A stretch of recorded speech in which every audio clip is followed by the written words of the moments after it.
इस चीज का आंसर दो।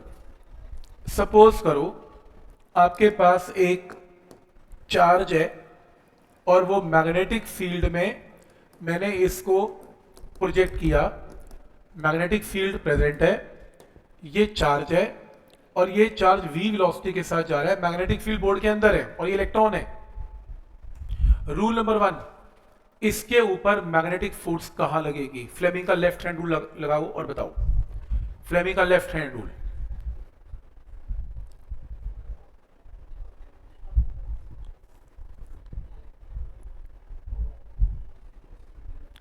कितने लोग बोलते हैं ऊपर, कितने बोलते हैं नीचे?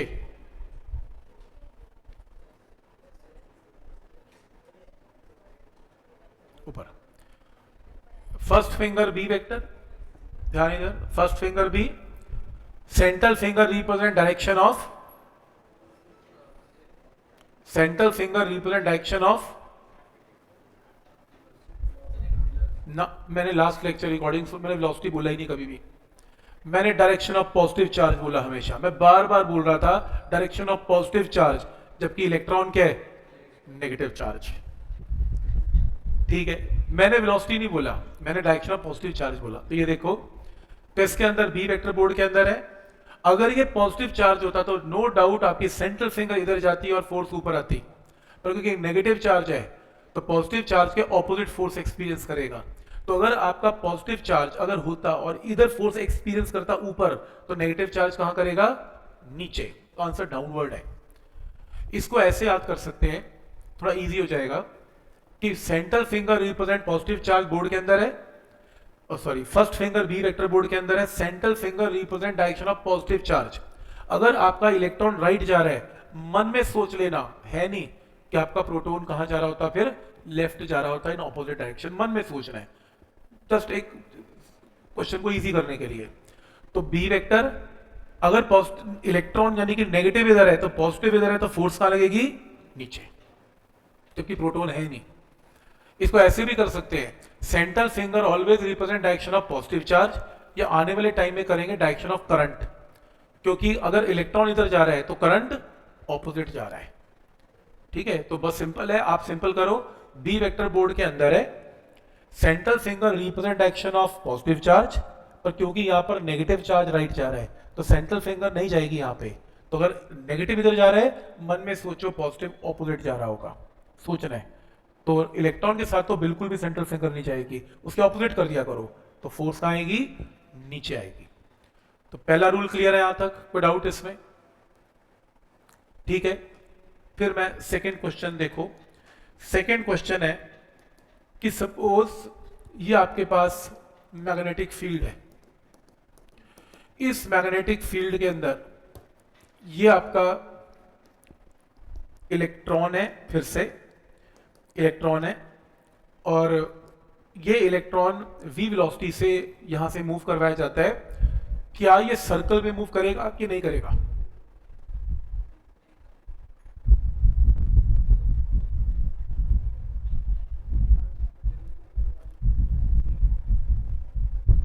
कितने लोग बोलते हैं सर्कल में मूव करेगा, कितने बोलते हैं नहीं करेगा? रिजल्ट क्या लगा रहे हो? मैंने क्या बताया था, जब भी कोई charge particle perpendicular magnetic field में मूव करता है, क्या मैंने बोला चार्ज पार्टिकल में इलेक्ट्रॉन ही मूव करेगा, प्रोटॉन मूव करेगा? मैं तो बोला ही नहीं। चार्ज पार्टिकल, क्या ये चार्ज पार्टिकल है? तो ये परपेंडिकुलर मैग्नेटिक फील्ड में मूव कर रहा है, कर रहा है, तो सर्कल भी मूव करेगा। सर्कल एंटी क्लॉकवाइज बनेगा कि क्लॉकवाइज बनेगा? मतलब ऐसे बनेगा या नीचे की तरफ बनेगा? नीचे बनेगा। कितने लोग बोलते हैं क्लॉकवाइज बनेगा, कितने बोलते हैं ये बनेगा ऐसे, ऐसे बनेगा? ओके, कैसे चेक करते हैं देखें। जो लोग चेक कर रहे हैं वो इस तरीके से चेक करेंगे। देखो, इमेजिन करो ये आपका पॉजिटिव चार्ज है, जो हमने थ्योरी में किया था, लास्ट टाइम यही किया था, थ्योरी में पॉजिटिव चार्ज मूव करवाया था। ये फोर्स एक्सपीरियंस कहां करेगा? Positive charge, first finger B board के अंदर, सेंट्रल फिंगर कहां पर? डायरेक्शन ऑफ पॉजिटिव चार्ज, यानी फोर्स कहां लगेगी? ऊपर। बी वेक्टर वी, फोर्स कहां लगेगी ऊपर, तो ये फोर्स कहां लगेगी ऊपर। सेंट्रीपिटल, ये जो मैग्नेटिक फोर्स है ये सेंट्रीपिटल फोर्स है, हमने किया था last time, magnetic force act करती है सेंट्रीपिटल, और मैग्नेटिक फोर्स सेंट्रीपिटल एक्ट करती है, तो ये कहां एक्ट करेगी टुवर्ड्स सेंटर, तो अगर ये ऊपर एक्ट कर रही है तो सेंटर कहां मिलेगा ऊपर। और हमने लास्ट टाइम डिस्कस किया था अगर ये फोर्स ऊपर लगेगी तो इसका पाथ थोड़ा टेढ़ा हो जाएगा, और फिर हमने यहां पे देखा था क्लास में कि फोर्स फिर यहां लगेगी, पाथ और टेढ़ा हो जाएगा और पार्टिकल कैसे घूमेगा इन एंटी क्लॉकवाइज डायरेक्शन। यही किया था लास्ट टाइम हमने, लास्ट टाइम सर्कल में घुमाया था पॉजिटिव चार्ज को, ऐसे रूल लगा लगा के सेंटर की तरफ आया था। लेकिन मेरे इस क्वेश्चन में मैंने क्वेश्चन चेंज किया और मैंने इस क्वेश्चन में बोला कि इलेक्ट्रॉन है, अब इलेक्ट्रॉन फोर्स का एक्सपीरियंस करेगा। फर्स्ट फिंगर बोर्ड के अंदर central finger represent direction of positive charge, जबकि इलेक्ट्रॉन है तो मेरे को ये सेंट्रल फिंगर यहां लेके जानी पड़ेगी, तो फोर्स कहां लगेगी नीचे। जहां फोर्स लगेगी वो सेंट्रीपिटल है, जो कहां एक्ट करेगी टुवर्ड सेंटर, सेंटर कहां होगा नीचे। पॉजिटिव चार्ज का सेंटर ऊपर था, नेगेटिव चार्ज का सेंटर नीचे, और फोर्स क्योंकि नीचे लग रही है तो इसका पाथ भी नीचे। ऐसे कर करके इसका सर्कल कैसे बनेगा नीचे, तो जिन्होंने ऐसे बोला था सही बोला था। तो समझ में आ रहा है कि अगर प्रोटॉन जो है या पॉजिटिव चार्ज ऐसे घूमेगा तो नेगेटिव चार्ज उल्टा घूमेगा, क्योंकि इसकी फोर्स रिवर्स डायरेक्शन में लगेगी। क्या ये स्टेप्स को समझ में आ रहे हैं यहां तक, कोई डाउट है इसमें?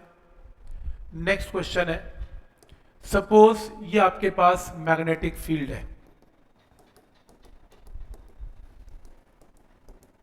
ठीक, सपोज, और यहां मैग्नेटिक फील्ड नहीं है, एक चार्ज पार्टिकल इसमें एंटर करता है, पॉजिटिव चार्ज है with a velocity of v।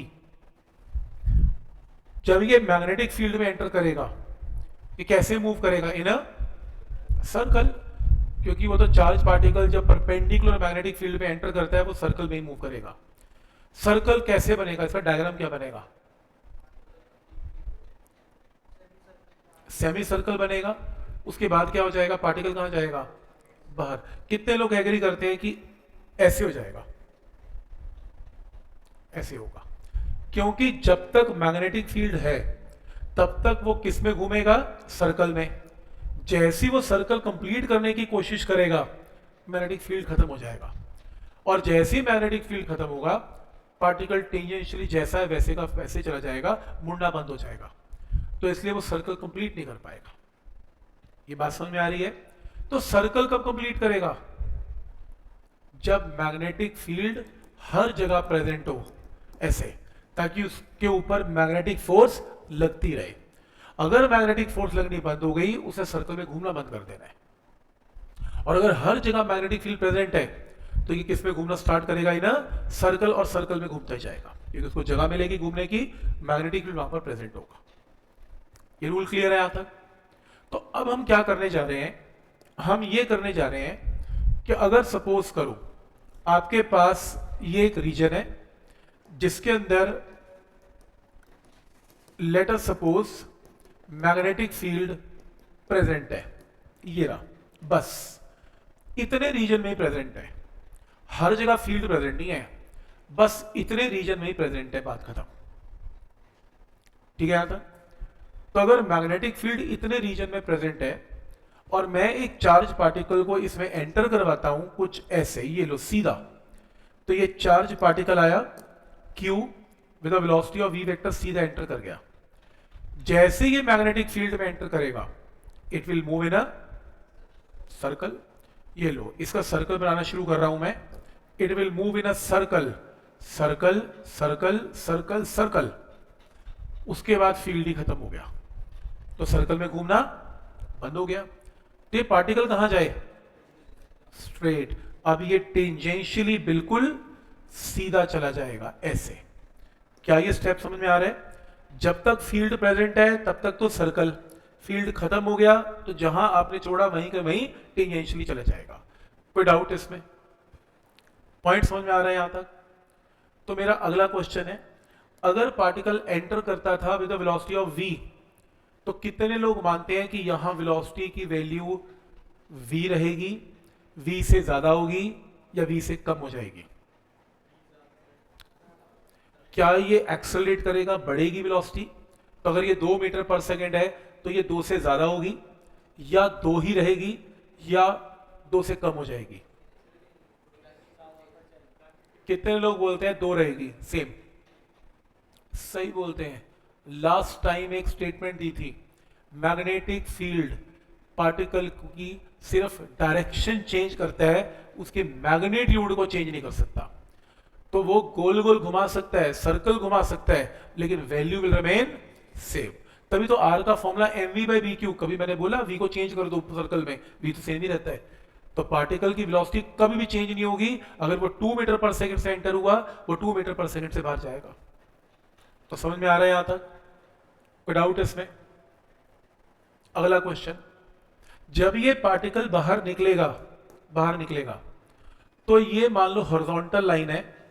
Question आएगा, इस हॉरिजॉन्टल लाइन से पार्टिकल ने एंगल क्या बनाया, ये क्वेश्चन है, ये पूछा जाएगा कि पार्टिकल हॉरिजॉन्टल से कितने एंगल पर डिफ्लेक्ट हो गया, ये बताओ।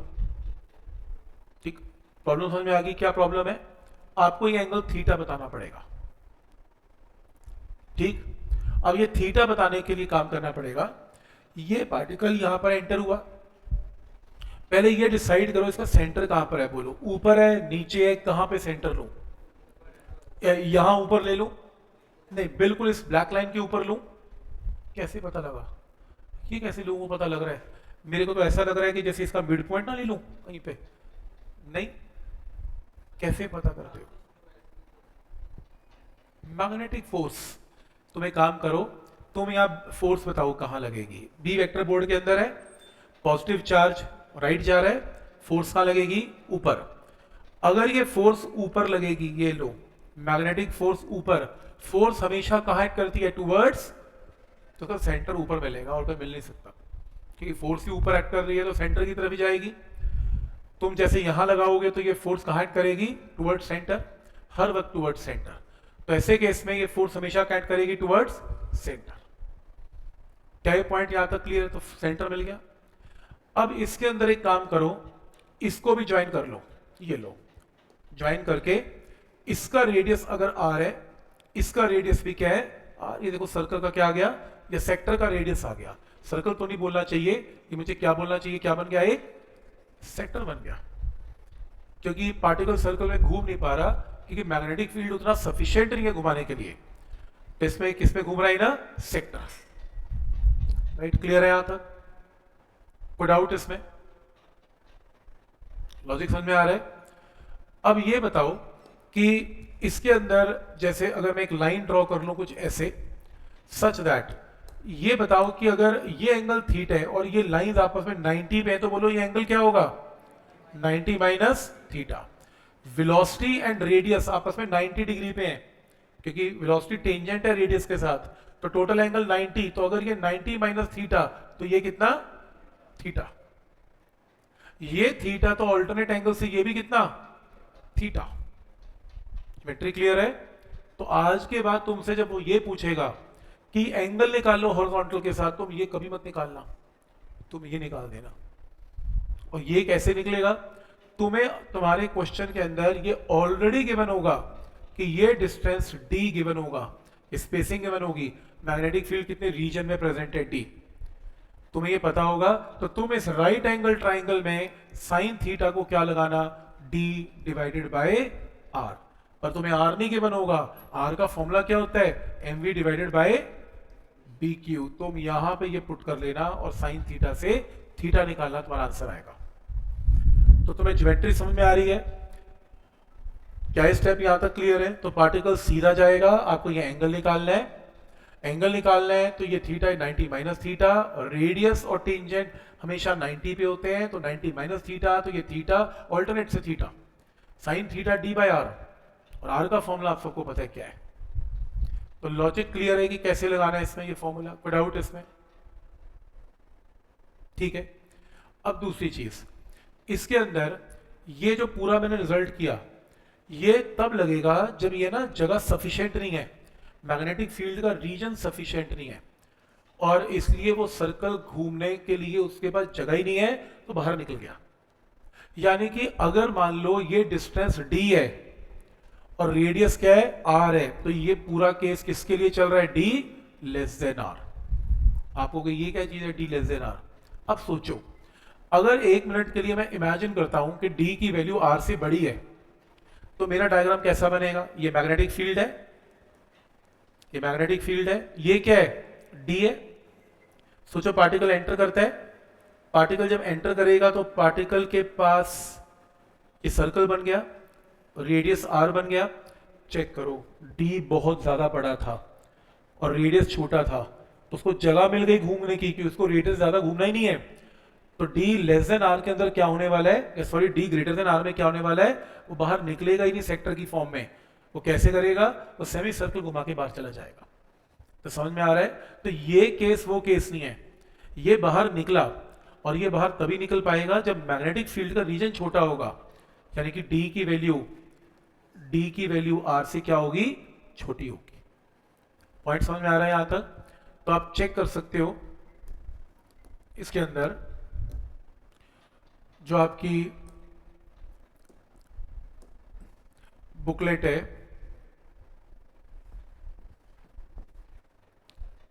ये हमने कर लिया था लास्ट टाइम। ये लो शीट नंबर 16, शीट नंबर 16।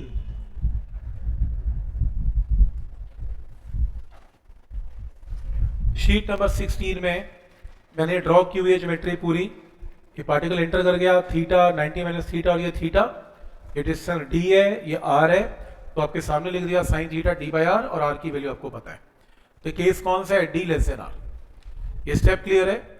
आपको ये ज्योमेट्री बनानी थोड़ी ना आ रही है, आपसे कौन बनवा रहा है, कोई नहीं, आपको तो कहेगा एंगल थीटा निकाल दो, आपको बस ये पता होना चाहिए कि ये और ये एंगल बराबर है। तो जब हम अगली बार न्यूमेरिकल्स करेंगे इसके, तो मैं सीधा रिजल्ट लगाऊंगा, ये प्रूव नहीं करूंगा 90 माइनस थीटा से, मैं सीधा लगाऊंगा सेक्टर का angle theta, sine theta is D by R से आंसर आएगा। ठीक है।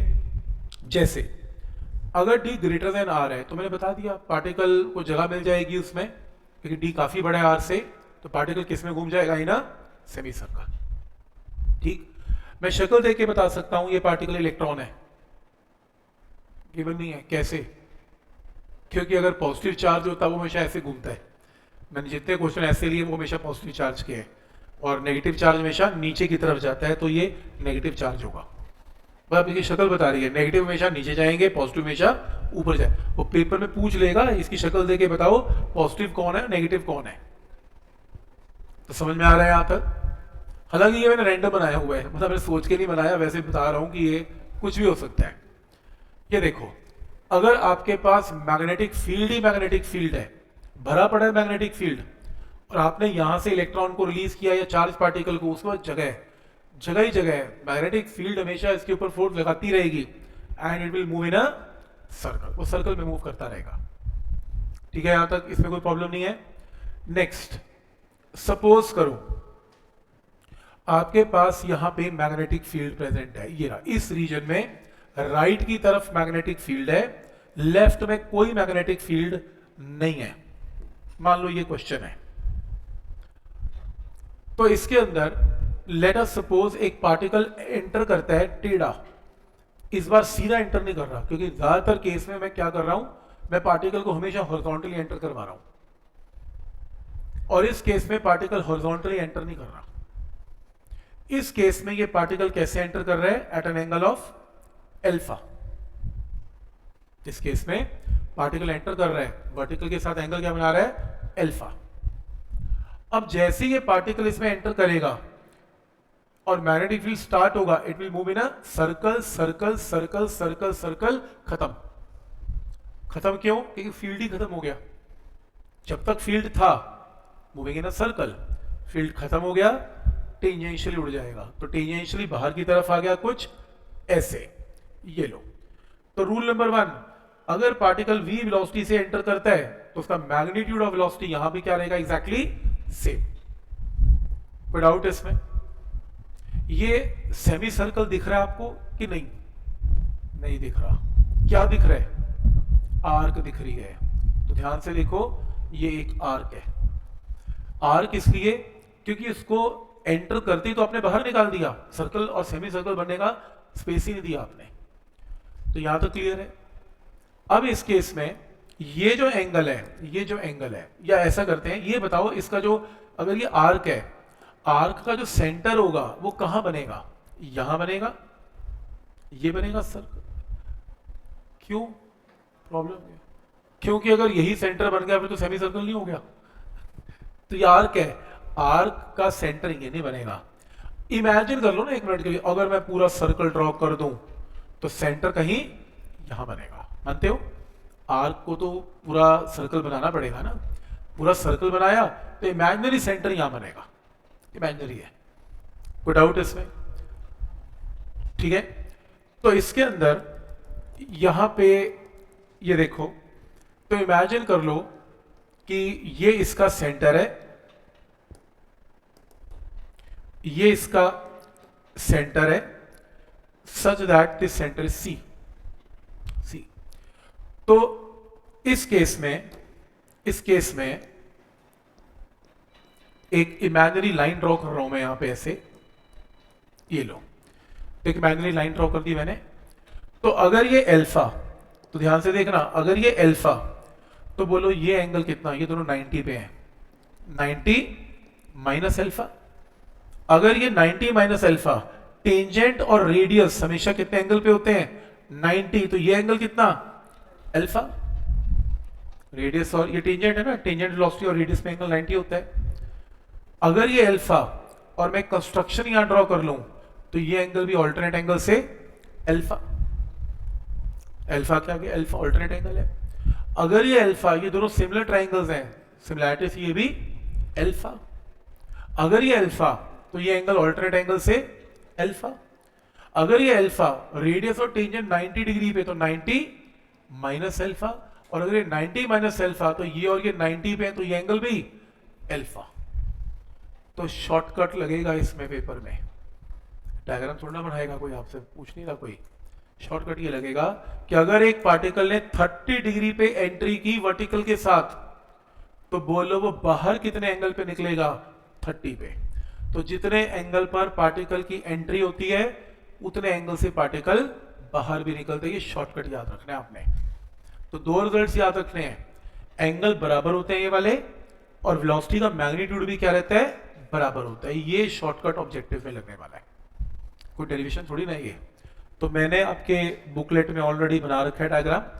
तो ये रहा अल्फा और अल्फा सब कुछ हो रखा है। तो इसमें ये रिजल्ट है कि एंगल अल्फा रहेगा। जैसे एक पार्टिकल एंटर करता है, वर्टिकल के साथ कितना एंगल बनाया उसने? 90। तो बाहर निकलते वक्त भी एंगल क्या बनेगा? 90। तो पार्टिकल सेमी सर्कल में घूम जाएगा। एंगल कितना है? 90। अल्फा ज्योमेट्री से यार, अगर वो मुझे ये देगा ही नहीं तो फिर मैं निकाल, कुछ तो देगा यार हिंट। हाँ, चाहिए ज्योमेट्री दे, R M B by B Q से निकाल लूं, ये भी दे, ट्रिग्नोमेट्री से एंगल निकाल, कुछ तो देगा ना यार। खाली अल्फा के साथ अल्फा नहीं पूछ सकता ना। अगली बार यही करना है हमने, न्यूमेरिकल करना है इसके ऊपर, कोई टेंशन नहीं, न्यूमेरिकल में करा दूंगा। मेथड समझ में आ रहा है, लेकिन क्या कॉन्सेप्ट इसमें यूज किया जाता है? ठीक है यहां तक। तो ये इसका रिजल्ट है।